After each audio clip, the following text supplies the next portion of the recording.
stumbling over that intro. So hello, very happy to be here. I'll be talking about collections as humanities data today. Very broad overview, clearly with words like collections and data to disentangle. I kind of need to hurry it along. All right. So academic libraries have been digitizing and managing online collections to make their holdings more broadly available, be it like cultural heritage objects or books. But researchers have been using these digital resources as if it's like a haptic physical book.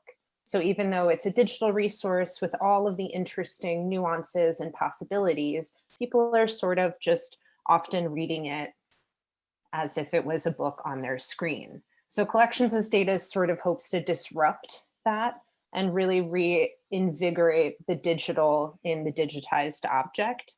As Thomas Padilla, one of the main drivers of the collections as data sort of movement states, collections as a data paradigm seeks to foster an expanded set of research, pedagogical and artistic potential predicated on the computational use of cultural heritage collections. It asserts that that digital images aren't just surrogates, but actually are full of interesting research possibilities. So sort of broadly again, where did this emerge? Part of the emergence of collections as data comes out of the evolving position of academic libraries in the research process, rather than the library being a repository or knowledge warehouse. Librarians are much more active in the research, all like the research life cycle, from the tools to finding materials and providing, reference assistance. Additionally, the general move towards inside-out collection development, consortial agreements, and other kind of sharing agreements that require libraries to consider what they're doing with the items that they're digitizing to share with other research communities. Sort of on a political economy level, it largely emerges out of the increased vertical integration, so-called, of vendors and resource providers. On the side, I have a tweet from a Stanford digital librarian that shows that even though these 4 companies, it's largely focused on the sciences, but even though these 4 companies are providing more resources, those resources are still within their general aegis and can be licensed accordingly or subject to very specific kind of cloistered terms. And so libraries conversant with scholarly communications and the open access movement are looking to figure out if there is data that can be researched in these digital collections, how can we get it out of these like walled gardens and get it to researchers? So in steps the library. In addition to the sort of oligopoly issues of the information economy, licensing restrictions around text mining often hinders the use of computational tools, sometimes in vendor agreements. Well, I skipped ahead, I apologize, but there are issues with vendor data in the sense that it's often found in proprietary formats that are conversant with licensed databases but aren't interoperable. So you can't take their data set, plug it into whatever gigantic data set you're working with and get anything reasonable out of it or readable. In a lot of licensing agreements with vendors, some vendors will not claim, but assert that any sort of data that's like mined out of it can be considered a product of Elsevier, for instance, because you're using their database and their metadata to create something. And in mostly in the sciences, they've attempted to sort of recapture that information and not broadly share it. This has caused some people to join in on the free to read, free to mine. I'm not going to call it a movement, but belief set that facts don't belong to anyone, and that if you can read something on a database, you should be able to use computational tools to mine it or to look at it differently, which sounds great. It's invigorating. I'm going to deconstruct that later, but we'll leave it at that for now. Initially, in general, data collections in libraries were, the sciences were early adopters with a slower adoption from humanities, in part because of outside factors like the 2013 Open Data Memorandum requiring that research funded by the government through government grants required a deposit in open data repositories like Harvard's Dataverse, and I think the UCs also have a repository so that people could reproduce the scientific study, and so that data could be made more widely available.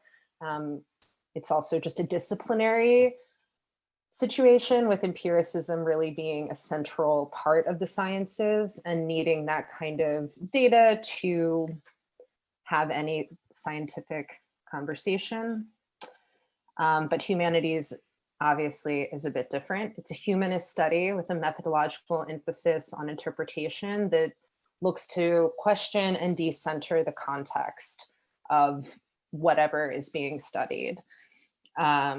It's less likely for humanities scholars to identify their primary sources as data or even the things that they're creating, even if it's their first draft of an interpretation of a 4th century Sanskrit text. They're not going to see that first draft as data. They're going to see it as part of their process, and the final product being typically a book or, an article as the thing that they're producing.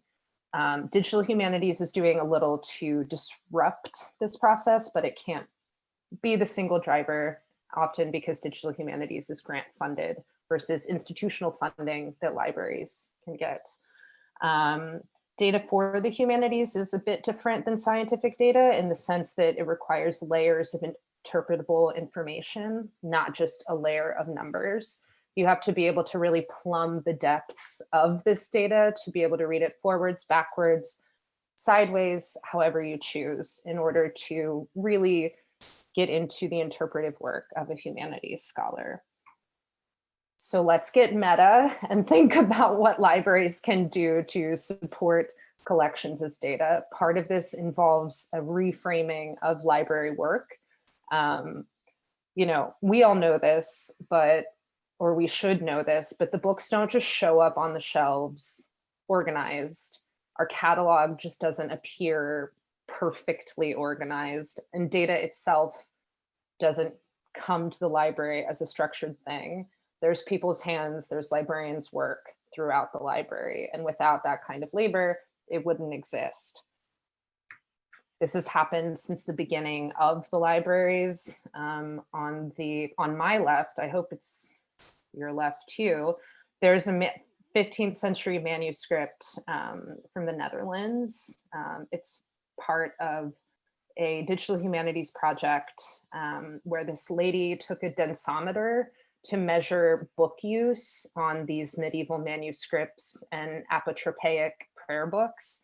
And you can see that without having to get in or use any chemical, just using this machine, they were able to see where priests and different monks over time had kissed part of this page. So the book itself, the haptic book, tells a story that we keep. And then on the other side, this image is from a Tumblr called The Art of Google Books, where people have gone through to find librarians' handprints in Google Book scans. We see the rubber-tipped finger of a Princeton librarian paging through a dissertation on the prophecies relative to the Antichrist in the last times. So even in the digital library, we're there and we're producing things. So collection information that can be included as data for collections as data includes the stuff we sort of do as librarians every day, creating finding aids, compiling scholarly editions, different style sheets for research collections. I would even include collections development policies, just to show how, as a way of showing how the library has curated the collection over time. In some ways, the library is a very natural fit in the sense that we have documentation on the way we structure data and have since the creation of our very varied decimal systems. So when people are looking at the data, there is documentation, which is always necessary for data interpretation. Further, to support humanities research, it's important to understand the kind of methods and tools that are used to mine these collections, or mine, optically read it with OCR, or use GIS tools for mapping. That's just a few. There are myriad tools, different APIs. Additionally, the data should be findable and usable, because with anything, as with anything in the library, something is useless if it just sits on the shelf unused. This would include sort of holistic support for the collections as data, instructional support, and the building of tools for that specific collection. As with any data, if you are hoping to embark on a collections as data project, it's important to be fair, findable, accessible, interoperable, and reusable. There's also a sort of a guiding principle to collections as data. Thomas Padilla and others created the Santa Barbara statement on collections as data, and I just picked 3 of them that seemed the most relevant to my flyby. Is really thinking about, even as data, being stewards of that data, and maintaining our ethical commitments to the profession and to our research community. Here are a few examples of collections as data being used in digital projects. There's Project AIDA, that is a image analysis tool for archival discovery, where libraries basically provided whatever open copyright images they had to build this reader out. There's the HathiTrust Research Center that provides tools and APIs for mining the HathiTrust materials. And then this one is not in the US, but it's very cool. It's the National Library of the Netherlands Data Services and APIs, where they look at different periodicals, I think different monastic records. All of these projects involve open copyright resources, which I've been trying to dance around throughout this conversation. But one of the main barriers in collections as data sharing and aggregation is copyright and licensing issues. But if you use open copyright resources from your library, then people will be able to access and get some research value out of these tools. Sort of further, it's always important with any project to begin with the end in mind, realizing that whatever data format it's in now will be obsolete at some point. This would include creating a deaccessioning plan for your collections data as data when it can no longer be moved to like a different format. You know, no data set is without its biases. As Digital Humanities projects by Marisa Parham and Jessica Marie Johnson have shown time and time again, marginalized groups are often over-datified as a tool for governmentality. And without understanding the biases that shape and really overdetermine that data set, these biases will just be reproduced in your own data. So we need to engage even with our own collections data at a very local level to continuously look for and contextualize even the data that we produce. Which brings me to my next point of building collections that support holistic and ethical scholarship with data.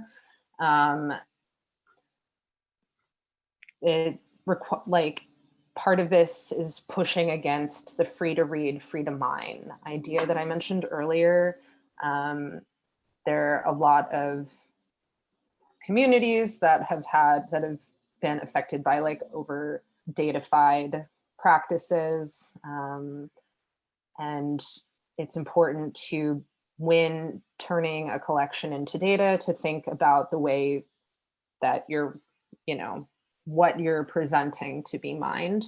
One of the interesting recommendations that came out of conversations is the CARE principles for Indigenous data governance from the Research Data Alliance International Indigenous Data Sovereignty Interest Group. In addition to and complementing the rules of FAIR, they're suggesting that data should promote the collective benefit for the inclusive development and innovation of Indigenous peoples, improved governance and citizen engagement, the authority to control data for empowerment of Indigenous peoples and their fight for rights and self-governance, responsibility. So people working with data have to share with Indigenous communities how this data is being used to support Indigenous people's self-determination and collective benefit. And finally, ethics. Indigenous people's rights and well-being should be at the center of the data's life cycle. So that's one framework for thinking about ethical data. Another one I found interesting is the Documenting the Now project that started, it's a collection of tools to ethically preserve and mine social media for research value. It came out of conversations with archivists and librarians following the 2014 Ferguson uprisings after the murder of Michael Brown. It recognizes that minoritized people involved in civil disobedience would likely be the targets of state surveillance. So in mining historical data on Twitter, it could also be putting the very people creating that historical record at greater risk of state surveillance and state action. And they suggested the following recommendations: that archivists engage with the work communities do and that they wish to document, that documentation efforts should go beyond what can be collected with permission from the web and social media. Specifically, this was talking about deleted tweets, like Twitter getting rid of certain tweets, but it could also clearly extend to Facebook no longer allowing people to use APIs to mine social media data as their response to the Cambridge Analytica debacle. Archivists should only follow platforms' terms where they're consistent with the values of the communities they're attempting to document. And finally, it's important to use archival practice when mining social media information. So that was a very quick flyby of collections as data. Here are my references. And I really hope that I can answer some of your questions.